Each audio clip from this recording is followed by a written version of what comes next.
நீங்கள் அடி முட்டாளாக இருக்கிறீங்க. அதனால தான் கோவம் வருது. உங்களுக்கு எது ஆக்சிலரேட்டரு, எது பிரேக்கு, எது கிளச்சு ஒன்றும் உங்களுக்கு புரியல. நீங்கள் கோவம் விட்டுடுங்க, நான் சொல்லலை. ஒன்றும் பேச மாட்டாங்க வரும்.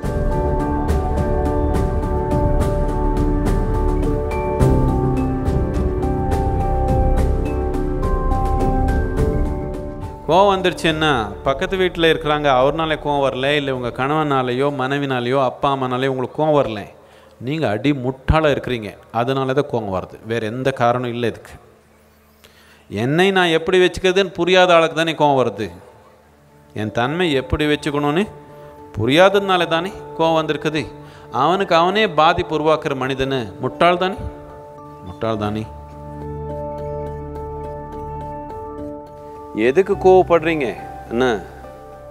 ஒன்று, நீங்கள் உங்கள் மனநிலை பற்றி, உணர்ச்சி நிலை பற்றி, இல்லை உங்கள் சக்தி பற்றி, உங்கள் உயிர் சக்தி பற்றி எந்த விதமான ஒரு கவனம் இல்லாமல் வாழிருக்கிறீங்க.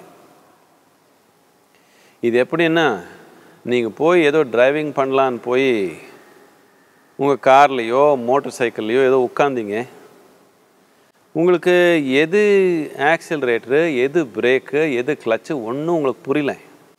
சும்மா ஏதோ ஒன்று அப்படி இப்படி பண்ணி ஓட்டியே போயிருந்தா நீங்கள் எந்த மாதிரி டிரைவராக இருப்பீங்க? நீங்கள் போய் உங்கள் வீடு செய்கிறதே ஒரு பிரமாதமான அதிசயம்தான்.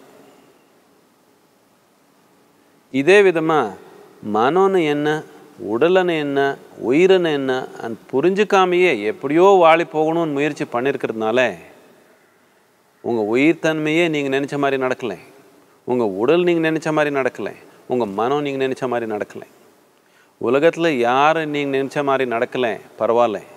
ஆனால் இவனே நீங்கள் நினச்ச மாதிரி நடக்கலைன்னா நீங்கள் முடிஞ்ச மாதிரி தானே. வாழ்க்கை ஆரம்பிக்கிறதுக்கு முன்னாடியே வாழ்க்கை முடிஞ்ச மாதிரி தானே. கோவன்றது ஒரு தனிப்பட்ட பிரச்சனை இல்லை.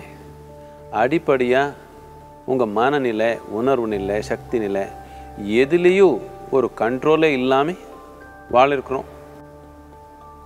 நம்ம வாழ்க்கை, நம்ம நிலை, நம்ம உடல் நிலை, நம்ம மனநிலை, நம்ம சக்தி நிலை, நம்ம உணர்ச்சி நிலை எல்லாமே இப்போ எங்கே இருக்குது, எந்த மாதிரி நிலையில் இருக்குது, இதுக்கு அடுத்தபடி நாம் என்ன எடுக்கணும் ஆனந்தத்தின் வழியில் போகிறதுக்கு அன்றதை நாம் புரிஞ்சுக்கணும். இப்போ எங்கே இருக்குதுன்னு புரிஞ்சுக்காம நாம் எங்கேயோ போகிறதுக்கு முயற்சி பண்ணால் சும்மா இது போலாதான் போகுது. நமக்கு கோவம் வந்துருச்சுன்னா எப்போனால வாய் மூடிடணும். கோவம் போகிற வரைக்கும் வாய் மூடி இருக்கலாம். கோவம் வந்தால் உங்களுக்குள்ளே எதனால் ஒரு அசிங்கம் வந்தால் உங்களுக்குள்ளே வச்சுக்கோங்க, உலகத்து கூட பரிமாற வேண்டாம். நல்லது வந்தால் எல்லாருக்கும் பரிமாறிக்கலாம். நீங்கள் கோவம் விட்டுடுங்க, நான் சொல்லலை. கோவத்து வார்த்தைனால விட்டுடலாமா? ஒன்றும் பேச மாட்டாங்க அவர். இவ்வளோ பெரிய விஷயம் எப்படி விட்டுடுது? கோவம் விட சொல்லலையே நான். கோவத்து வார்த்தை, கோவம் வந்தப்போ வாய் மூடி சும்மா உட்காந்துக்கிறது, அவ்வளோதான். பண்ணிடலாமா? இந்த அளவுக்கு சின்ன மாற்றங்கள் கொண்டு வந்தாலே வாழ்க்கை அடிப்படையே மாற முடியும். இது எப்படின்னா, இப்போ நாம் இப்படி நடந்து போயிருக்கிறோம், தப்பான திசையில் போயிருந்தால இப்படி திரும்பி போக முடியல நம்மளால. சும்மா இப்போ ஒரு பெரிய கப்பல் போகுதுன்னு வச்சுக்கோங்க, சும்மா இப்படி திரிஞ்சால் போய் கீழே விழுந்துடும். சும்மா ஒரு டிகிரி இப்படி தள்ளி விட்டுட்டா இன்னும் கொஞ்ச நாள் அப்படியே பார்த்தா இப்படி போய் யூடர்ன் பண்ணிடும். அப்படி தானே? இது அப்படி தான். கொஞ்சம் இப்படி தள்ளி வச்சிங்கன்னா நீங்கள் ஒரே நாளே மாற்றிக்கணும் தேவையில்லை.